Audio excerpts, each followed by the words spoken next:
Come on. There we go. We're recording. And we should be A-OK to get going. All right. Good morning. This is A6 Algebra 2 CP. Hopefully you're all having a fantastic day so far. And hopefully it's only going to get better on this Wednesday morning. Today, what I'd like to do is I'd like to progress into applications of rational equations, that being another word for word problems. There are three specific types of word problems that we're going to take a look at. I'm going to go over those three types in detail with you. I have one of each problem with you. There's one on the back here. So I have one of each problem that I'd like to take a look at with you to sort of give you a general overview of those types of problems. Just very quickly, a couple of announcements and reminders. I don't want to take too long because I know we're already starting a little late. But very quickly, make sure that you fill out the attendance form on Google Classroom. Make sure that you take a moment to ensure your microphones are muted and your webcams are disabled. Also, if you didn't get a chance to submit that PA that was due today at the start of class, please make sure you work on it and get it done to me by the end of the day. I plan on looking at it tomorrow to grade it, so make sure that that's all set.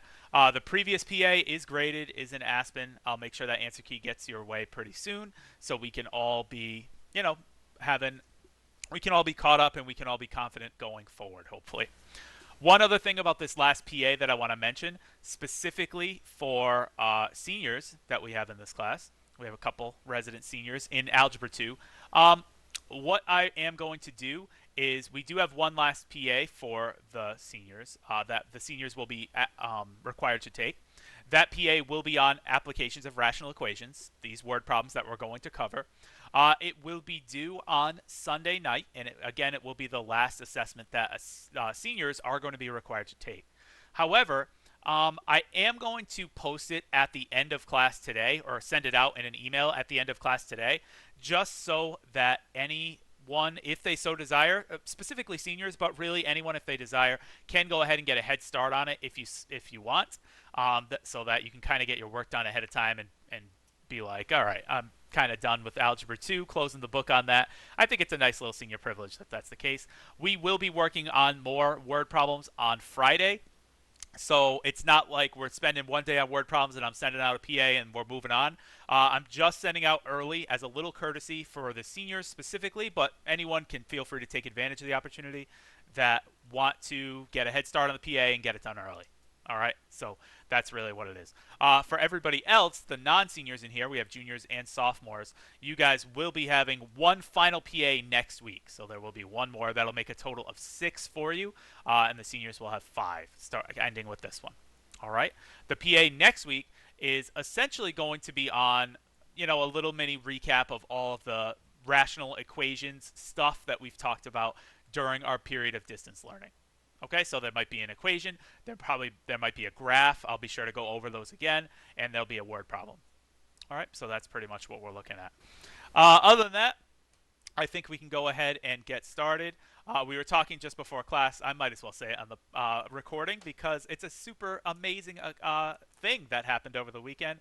Miss Mao, no longer Miss Mao, now Mrs. Jones. Congratulations on getting married over the weekend. Really fantastic. So happy that you were able to enjoy a great day. All right, here we go. Let's go ahead and jump right into it then. What we are going to be doing today. Oh, you're welcome, Miss. I almost said Miss Mao again. Jeepers. Mrs. Jones. You're welcome, Mrs. Jones. All right, so what we are going to be doing today, like I said, is word problems. We're going to be doing 3 categories specifically of word problems that we're going to take a look at. So we're looking at 3 categories.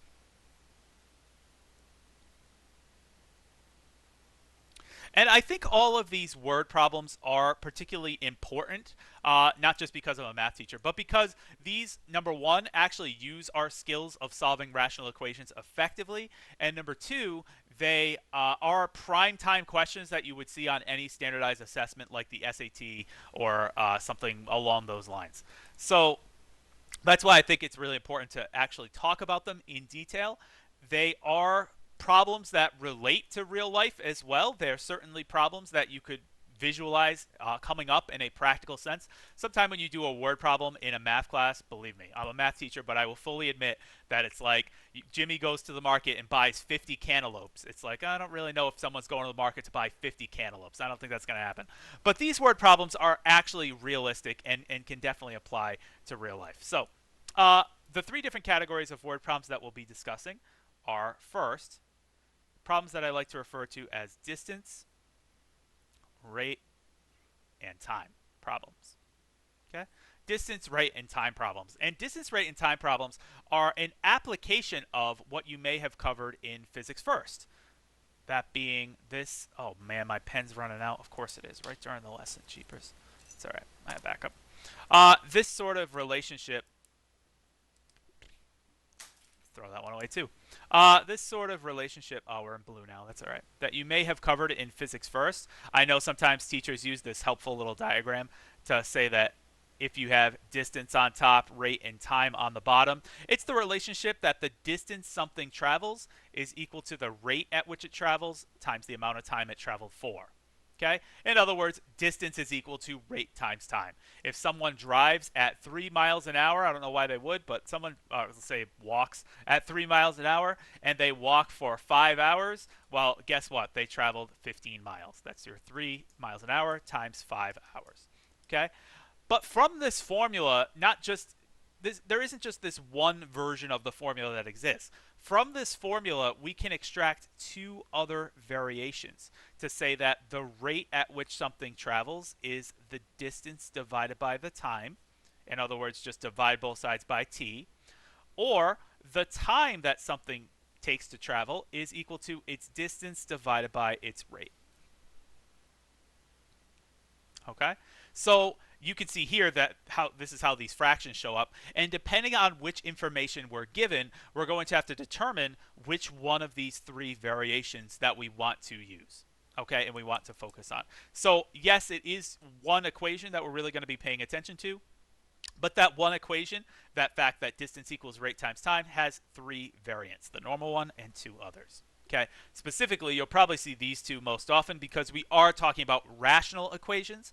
Rational equations involve fractions, so that's probably what you're going to have to get used to seeing. All right, second application has to do with work done. Okay, and the way that work done problems are set up is it has to do with two people, two animals, two machines, two things. It's pretty general. Two things working together to accomplish a common task. Okay, so if it's like two people working together to build something, or two machines working together to produce something, or two animals working together to eat something. I don't know. I'm just trying to think of examples off the top of my head, but it's two. I guess it could be more, but we'll only look at two in this particular class for Algebra 2 CP. But two things working together to accomplish a goal. For each of those things, the pieces of information we're going to have to take a look at are the rate per unit of time for each thing. And per unit of time just means how the problem is measured. So it could be rate per hour, rate per day, rate per minute, however, whatever measurement of time is appropriate. And we're going to have to multiply that by each thing's time contributed towards completing the task. Okay, we're going to have to find that for each person or thing or object that is working together to complete this task. And then we add that together to the next person's rate per unit of time times time contributed. And if there were a third one, the next one's rate per unit of time times time contributed.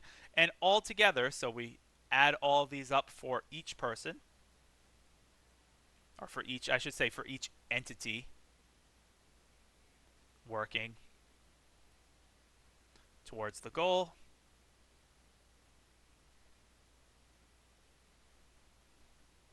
And we add all of those up to equal 1. Because 1 is going to represent the fact that we have one full task completed. Okay? If the problem were saying how long does it take to complete 2 tasks, well then we would set it equal to 2. Like if we were talking about building a house and it said how long does it take these people to build 3 houses, you would set it equal to 3. But that's not going to happen in our context in Algebra 2 CP. Just saying, if you encounter that in the great wide world of mathematics, then you would know how to modify this equation accordingly. But for our purposes, again, you're going to see every instance's rate per unit of time times their time contributed, and we're going to add them all together to equal 1. All right? And last but not least, we'll be delving into chemistry a little bit for solution and mixture problems. Okay? Don't worry, we're not going to dive deep into stoichiometry or anything crazy like that, but absolutely we are going to talk about solution and mixture problems in which you have a solution that contains a certain concentration of a substance, and we're going to try to find out how can I mix that together with something else to achieve a desired result. Okay? I promise it's not as complicated as it seems, because I know at least when I started teaching Algebra 2, and I saw, oh, we're going to do solution and mixture problems, I was like, shoot, I'm going to have to go back and recall a whole bunch of chemistry.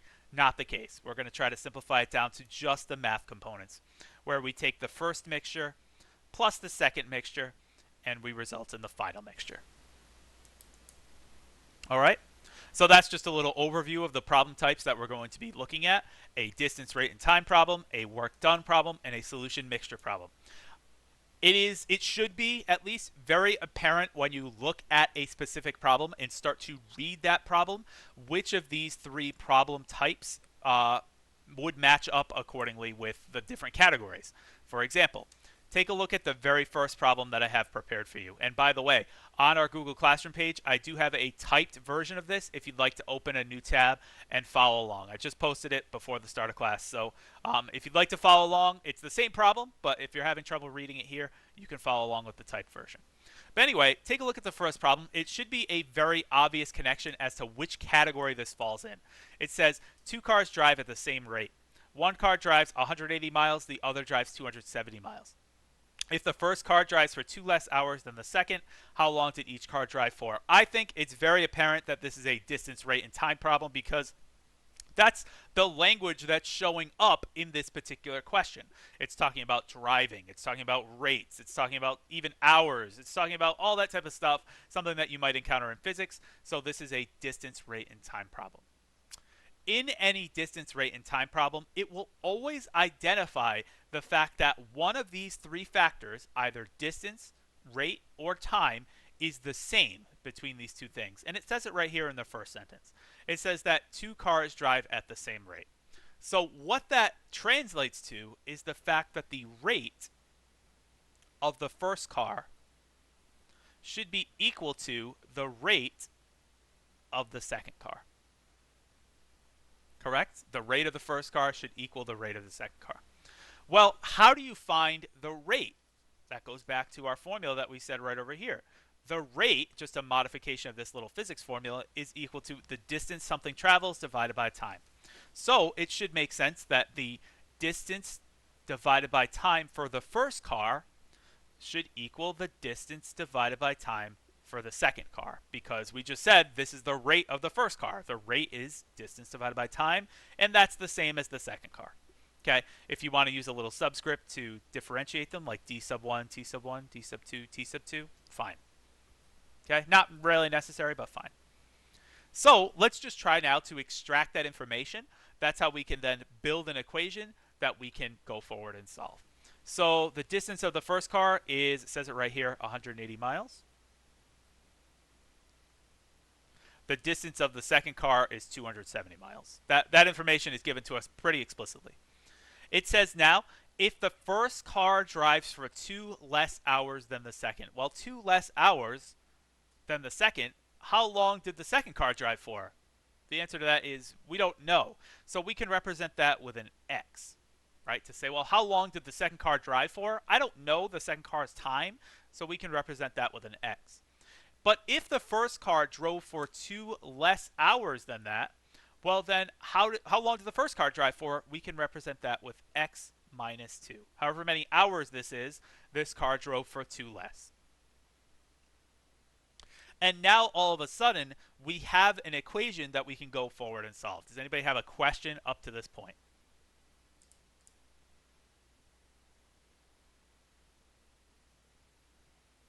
All right, let's keep going then. Now, in order to solve this, you probably notice it is a rational equation. We can go ahead and find a least common denominator, convert the denominators, and solve. You do not have to do domain restrictions when you're dealing with a word problem, because if it's a practical application, there shouldn't be a case where it's no solution. But I mean, if you want to, I'm not going to stop you from saying that x cannot equal 0 and x cannot equal 2. That's absolutely true, but it's not really necessary to point out in an application, because those answers should definitely not come up. Regardless, we can go ahead and find our least common denominator, which is x times x minus 2. We need a factor of x and a factor of x minus 2. I'd like to now convert those fractions. So I have x times x minus 2 here, and x times x minus 2 here. Okay. So what do I need to multiply this by in order to get this? Well, I need to multiply by x, so I'm going to do the same in the numerator. What do I need to multiply this by to get this? I need the x minus 2. Now your denominators are the same. We're just going to focus on the numerators, giving me 180x is equal to, little distributing here, 270x minus 540. And now bigger numbers than you may be used to seeing, but this is really just Algebra 1 territory. Subtract 270x from both sides, you get negative 90x equals negative 540. Divide both sides by negative 90 and you get x is equal to 6. Okay? Questions on the solving part of that. But now, what's important to recognize is the fact that x equals 6 does not represent our final answer.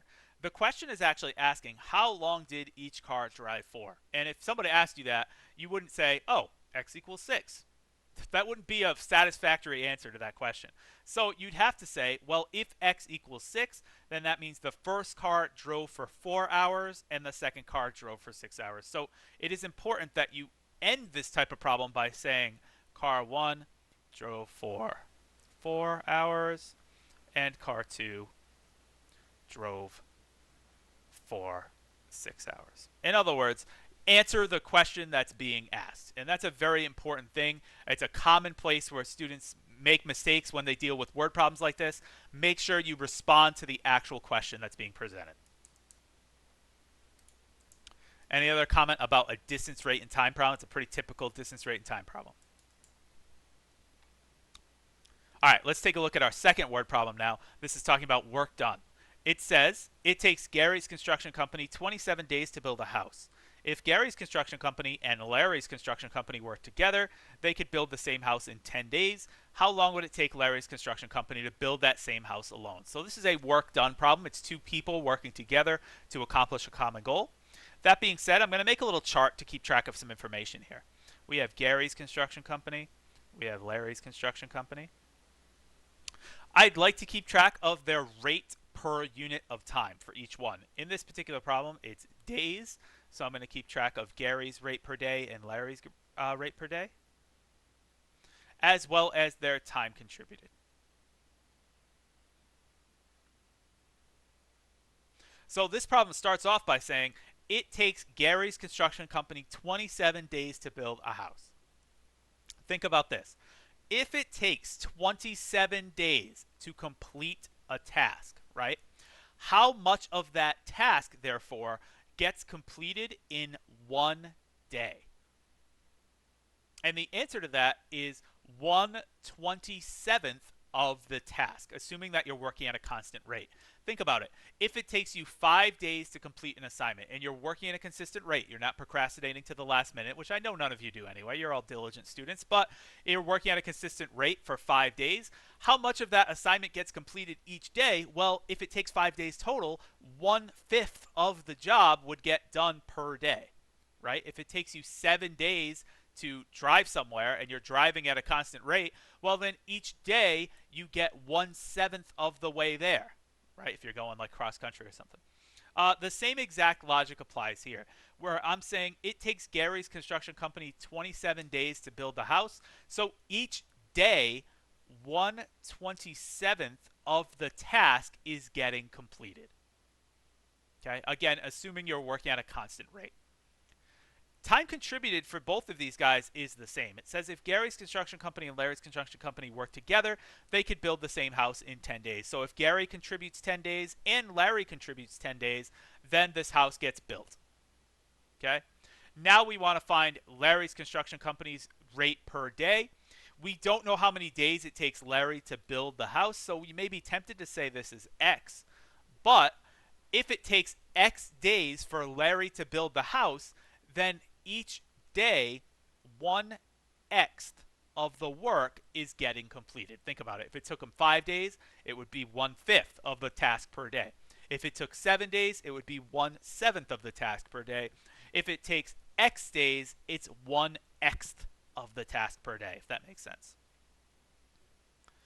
So now I go forward and actually set up my equation here. I'm saying that Gary is working at a rate of 1/27 of a house per day for 10 days. And, so plus, Larry is working at a rate of 1/x of a house per day for 10 days. And together, at that rate, they will complete one house.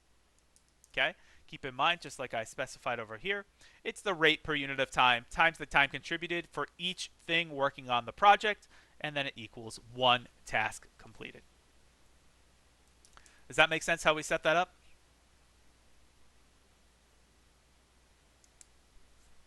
All right, we can go forward from here now and actually solve this problem. If I multiply, I get 10 over 27 plus 10 over x is equal to 1. I can now find my least common denominator. My least common denominator is 27x because I need a factor of 27. I need a factor of x. So now we'll just continue right over here. I'd like to convert all of my denominators to have that least common denominator of 27x here, 27x here, 27x here. The most common mistake that a lot of students make on a problem like this is they forget to convert the 1. Please, please, please do not forget to convert the 1. Make sure you convert that to also have that denominator. They'll do this, they'll do these, they'll do these, and then they'll just leave that as 1. So please make sure you don't do that. Now, what do I need to multiply this by to get this? I need to multiply by x, so I'm going to do the same in the numerator. What do I need to multiply this by to get this? Same deal. I need to multiply by the 27. No problem. And I need to multiply by the whole thing for the last term. Okay? Now that all the denominators are the same, we just focus on the numerators. 10x plus 270, that's 10 times 27, is equal to 27x. And again, we've arrived at Algebra 1 land, where we can get all the variables to one side. 270 equals 17x. And divide both sides by 17. Might need our handy-dandy calculator for that. 270 divided by 17 is 15.88.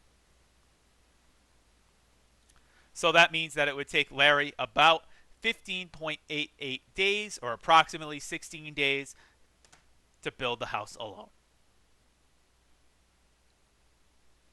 Does anyone have a question about how that was done at all?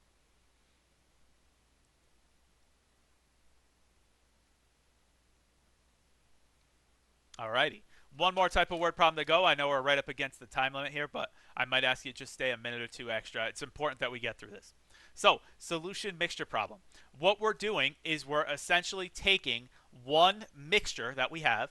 We're trying to figure out how much of a second mixture should be combined with that first one to produce a desired result. So, what we really have here is our first mixture plus our second mixture should equal the final mixture. And now, why am I setting it up vertically like this? Because just like before, I am going to create a table. The two pieces of information I'm going to keep track of are the volume of the solution, or in other words, the amount. Okay? And I'm also going to keep track of the concentration, which you may recall if you took chemistry is a big fancy word for what percentage of whatever substance it is. Okay? So, what it says here is a container currently has 120 grams of a 40% salt solution. So currently, we have 120 grams of a 40% salt solution. I'm going to represent 40% as a fraction by writing that as 40 over 100. Okay? I'm also not going to reduce that fraction intentionally for a reason that I'll describe in just a minute. But just 40 over 100, 40%. Okay? How many grams of a 10% salt solution must be added to that? So that's already telling me that I don't know how many grams of a 10% solution that need to be added to that to obtain a 25% salt solution. So I want to get a 25% salt solution. But now the question here is, it almost seems like there's an extra piece of unknown information, right? This guy, I don't want to just use like y or an entirely separate variable for that.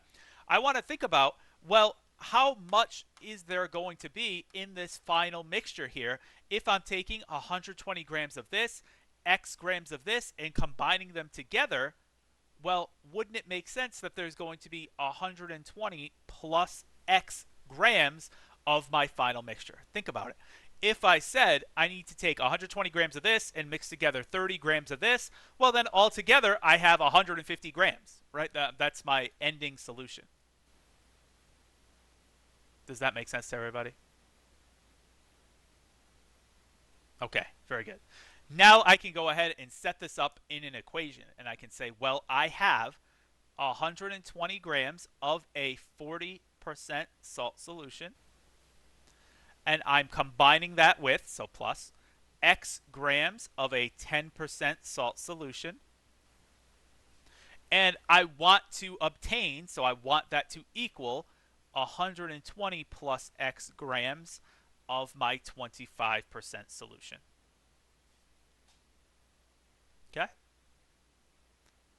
Does that make sense? That setup makes sense to everybody? I know seeing it for the first time is a lot, but hopefully you can see where that comes from, right? I have 120 grams at this percentage, I have x grams at this percentage, and I'm combining them together, hence the plus here, to get that.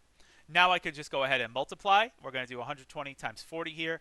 That's 4,800 over 100, plus x times 10, 10x over 100, is equal to a little bit of distributing here. We get 120 times 25, which is 3,000, plus 25x all over 100. I know the numbers seem big and scary, but now hopefully this is the revelation as to why we did not reduce the fractions earlier.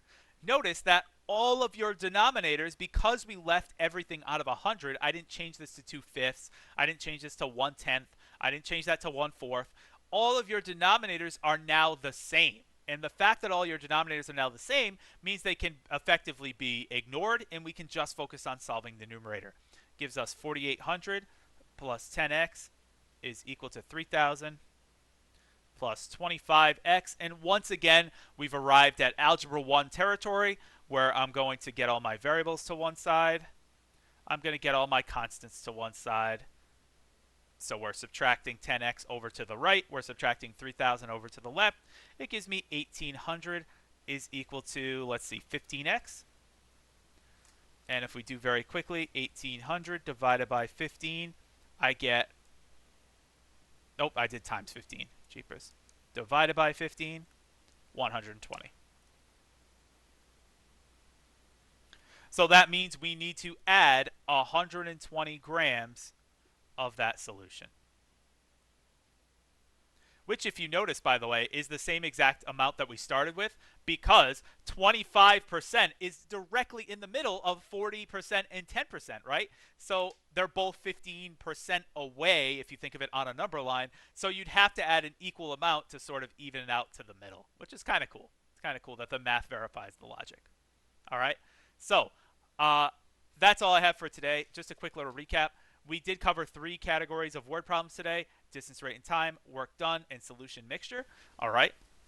I went through an example of each one today. I will post a couple more examples on Classroom with answers for you to try on your own. I will also send out that progress assessment to everybody today. It is not due until Sunday, so don't think you have to get on it right now. But just for anybody who wants to get a head start and maybe knock it out early, you'll have that option. All right. So just quickly, a distance, rate, and time problem involves figuring out which of the aspects are the same, and then solving for the individual components, like identifying these components of distance and time, identifying the components of distance and time, and solving the equation. The work done problems involves figuring out the rate per day of each individual thing working to solve this, as well as their time contributed. It says it right here. They're working together, contributed in 10 days. And then we remember that we're trying to find Larry's rate per day. That's what results in that being 1 over x as opposed to just x. Okay? And last but not least, with a solution mixture problem, we're showing that I have this amount of a solution at this concentration. I'm trying to figure out how much of this, which means it's x, solution at this concentration should be mixed together to produce the final. That means that your final is the summation of both of them, 120 plus x, and the concentration is 25 because that's what it asks for. All right. We will definitely be doing more of these next class. I'll probably do the same deal where I just do one of each and try to go in more detail. I won't have to do the introduction setup next time, so it should be a little more streamlined. But in any case, if you do have any questions, do not hesitate to reach out. I appreciate you staying for just a couple extra minutes today. I hope you enjoy the rest of your sunny and warm Wednesday afternoon. Congratulations again to Mrs. Jones for getting married. That's so exciting. Like, it's so exciting. So especially given I feel like given the current circumstances, a piece of good news like that is just elevates you, you know? So in any case, thank you everyone. Enjoy the rest of your day, and I will see you on Friday. Take care. Ooh.